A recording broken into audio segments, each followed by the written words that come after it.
নমস্কার, আমার চ্যানেলে সবাইকে স্বাগত জানাই।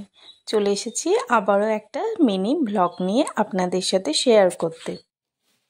বুধবার তো শিবরাত্রি ছিল, তাই তার আগের দিন মানে মঙ্গলবার সন্ধেবেলায় আমরা ঠাকুরের জন্য কিছু ফল, মিষ্টি আর ফুলমালা নিয়ে এসেছিলাম সেই শহর থেকে। আমাদের এখানে ফল আর মিষ্টিটা পাওয়া গেলেও ফুল কিন্তু মানে এখনো অবধি আমি চোখে দেখিনি কেউ বিক্রি করছে বলে। ওই জন্য ফুল আনার থাকলে জগদলপুরে গিয়ে আমাদের ফুল নিয়ে আসতে হয়। শিবরাত্রির জন্য এত অল্প ফুল আর বেলপাতা দিয়েছে, কিন্তু এরকম কিন্তু ওনারা দেন না। ওনারা মানে 10 টাকায় যথেষ্ট পরিমাণ ফুল, বেলপাতা সবটাই দেন। আর এই এক বছরে মোটামুটি আমি খুব একটা বেল তো দেখতে পাইনি, কিন্তু এবারে দেখতে পেলাম। হয়তো আগে আমার যাওয়া হতো না তাই আমি দেখতে পাইনি। এবারে আমি একটা বেল দেখতে পেলাম দেখে পুজোর জন্য বেল নিয়ে এলাম। আর নিয়ে এসেছি এই কাঁচা আমগুলো। এগুলো তো বাড়িতে খাওয়ার জন্য নিয়ে এসেছি, ঠাকুরকে দেওয়ার জন্য নয়। সকালে উঠে এবার স্নান টান করে ঠাকুরের জোগাড় করতে বসেছি। ঠাকুরের জোগাড় করে পুজো দিয়ে নেব আস্তে আস্তে। আগে কি হতো, মানে যখন অনেক ছোট ছিলাম তখন গঙ্গায় স্নান করতে যেতাম। যেহেতু আমি যেখানে থাকতাম তার কাছাকাছি মোটামুটি 5-10 মিনিট হেঁটেই গঙ্গাটা ছিল। তো গঙ্গায় স্নান করতে যেতাম। তারপর যতগুলো আস্তে আস্তে শিবের মন্দির থাকতো ঠিক সেখানে জল ঢালতে ঢালতে আসতাম। তারপর সারাদিন পুজো টুজো দিয়ে ওই সাবু, ফল, মিষ্টি এইসবগুলো খাওয়া হতো। যদিও দিনের বেলাতেই খেয়ে নিতাম, আমি ওরকম রাত অবধি উপোস করে বা সেই 4 প্রহরে জল ঢালা এইসব কোনো দিনই করিনি। আগের বার তো যখন এখানে প্রথম এসেছিলাম জানতামই না যে শিবের মন্দির এখানে কোথায় আছে না আছে। তা এখন তো মোটামুটি একটু আধটু যাতায়াত করে জানতেই পেরেছি এদিক ওদিক অনেক শিব মন্দির রয়েছে।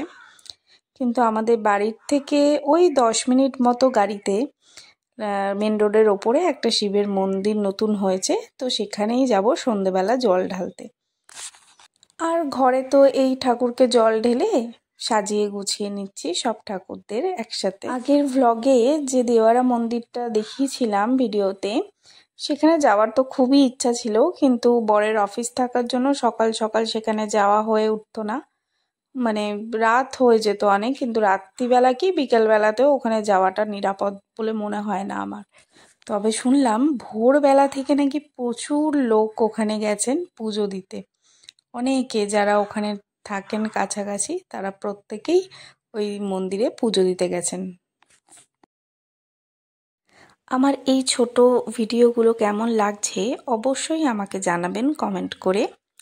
আর ভিডিওগুলো ভালো লাগলে লাইক, কমেন্ট, শেয়ার করে দেবেন।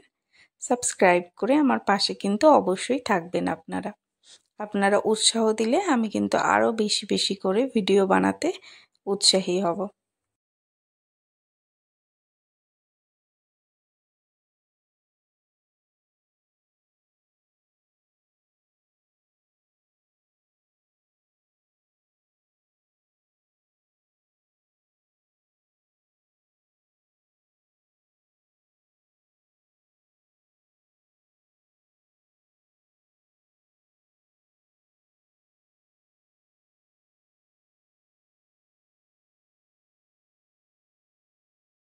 ব্যাস, সব ঠাকুরকে সাজিয়ে গুছিয়ে খেতে দিয়ে আমার পুজো দেওয়া হয়ে গেছে।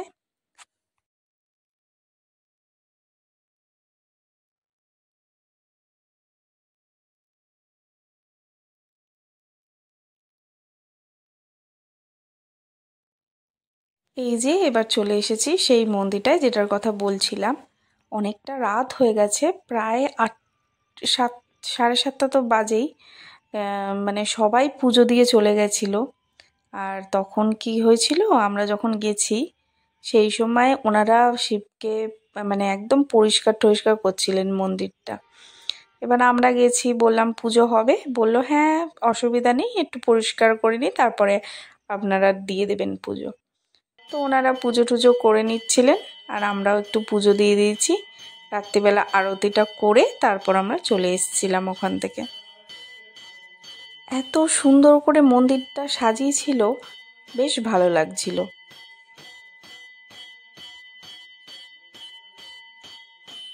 আর এই যে আমার শিবরাত্রির উপোসের খাবার, একটু সাবুর খিচুড়ি, একটু এমনি সাবু, কলা, মিষ্টি, শসা আর আঙুর। আঙুর খেতে আমি ভীষণ ভালোবাসি।